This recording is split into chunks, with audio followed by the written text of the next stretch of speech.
2026 বিধানসভা নির্বাচন যখন আসন্ন তখন তৃণমূল কংগ্রেসের পাখির চোখ কিন্তু অবশ্যই উত্তরবঙ্গের চা বলয়।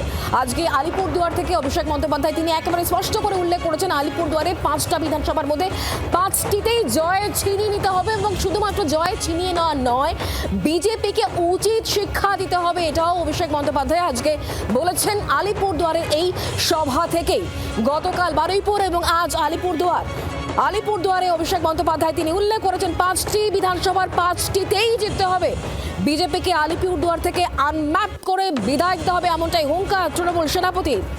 শুধু ভোটে জেতাই নয়, বিজেপিকেও সবক শেখান, সব বুথে জোড়া ফুলকে ফুটতে দিতে হবে, কারণ এবারে ভোট অত্যন্ত গুরুত্বপূর্ণ। এবারে ভোট টু প্রোটেস্ট, বিজেপিকে সাফ করে দেওয়ার সময় চলে এসেছে, তাহলেই তারা শিক্ষা পাবে, এমনটাই উল্লেখ করেছেন অভিষেক বন্দ্যোপাধ্যায় আজকে আলিপুরদুয়ারের সভা থেকে। আলিপুরদুয়ারে একটিও সাপ রাখবেন না, বিজেপির বিরুদ্ধে আক্রমণাত্মক এভাবেই হয়েছেন আজ অভিষেক বন্দ্যোপাধ্যায়।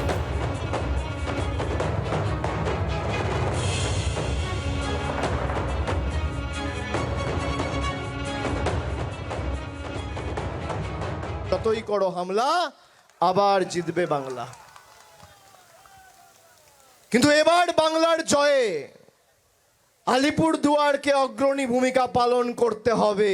মমতা বন্দ্যোপাধ্যায়কে চতুর্থবার মুখ্যমন্ত্রী করার লক্ষ্যে আলিপুরদুয়ারকে 5-এ 5 করতে হবে। যারা বিভাজনের রাজনীতি করে, বৈষম্যের রাজনীতি করে, যারা বাংলার লক্ষ লক্ষ ভোটারকে আনম্যাপ করে তাদের মৌলিক অধিকার কেড়ে নিতে চেয়েছে, সেই বাংলা বিরোধী আলিপুরদুয়ার বিরোধী বিজেপিকে আলিপুরদুয়ারের ম্যাপ থেকে বিদায় দিয়ে আনম্যাপ করে পাঠিয়ে দিতে হবে দিল্লিতে।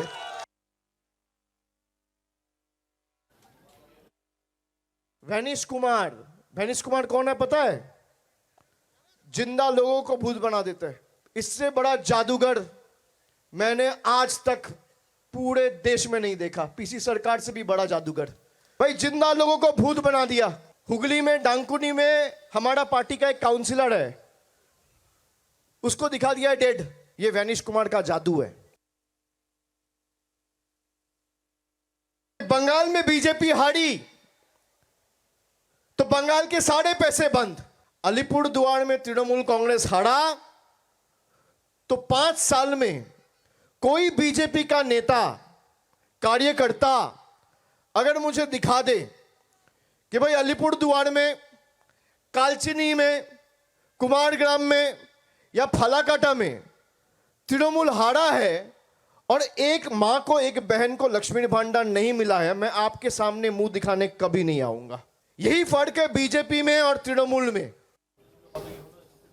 শুধু এই বক্তব্যই নয়, আজকের এই মঞ্চ থেকে অভিষেক বন্দ্যোপাধ্যায় আরও বেশ কিছু গুরুত্বপূর্ণ মন্তব্য করেছেন। সবটা নিয়ে আমরা কথা বলবো। আমাদের সঙ্গে নারায়ণ রয়েছেন, আমাদের প্রতিনিধি একেবারে সরাসরি। নারায়ণ, উল্লেখযোগ্যভাবে অভিষেক বন্দ্যোপাধ্যায় বলছেন যে আলিপুরদুয়ারে তৃণমূল কংগ্রেস হারলেও টাকা কিন্তু বন্ধ হয়নি। লক্ষ্মীর ভাণ্ডারের টাকা থেকে শুরু করে সমস্ত প্রকল্প, যে প্রকল্পগুলো রাজ্য করেছে সেই সমস্ত প্রকল্পের টাকা বাড়ি বাড়ি পৌঁছে যাচ্ছে, কারণ তৃণমূল সরকার কথা রাখতে জানে। কথা বারবার করে আজকে প্রত্যেকবার মনে করিয়েছেন অভিষেক বন্দ্যোপাধ্যায়।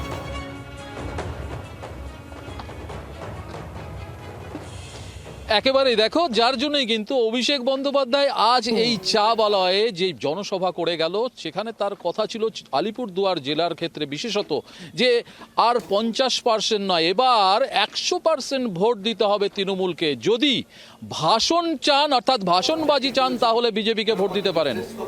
যদি রেশন চান বা উন্নয়ন চান, তাহলে তৃণমূলকে ভোট দিতে হবে। দিদিকে ভোট দিয়ে পুনরায় বাংলায় তৃণমূলকে ক্ষমতায় আনতে হবে। এর পাশাপাশি এই চা বলয়ের বিস্তীর্ণ যে এলাকা, সেখানে বিজেপির যারা, এখানে বিজেপি মূলত যেই সব জায়গায় ভোট ব্যাংক, সেই সব জায়গায় থাবা বসাতে ইতিমধ্যেই কিন্তু এখানে চা বলয়ের শ্রমিকদের সাথে সরাসরি তিনি বেশ কিছু কথা বললেন এবং তাদের প্রতিশ্রুতি দিলেন। কারণ চা বাগানে, তুমি জানো, চা বাগানে বেশ কিছু সমস্যা এখনও রয়ে গেছে।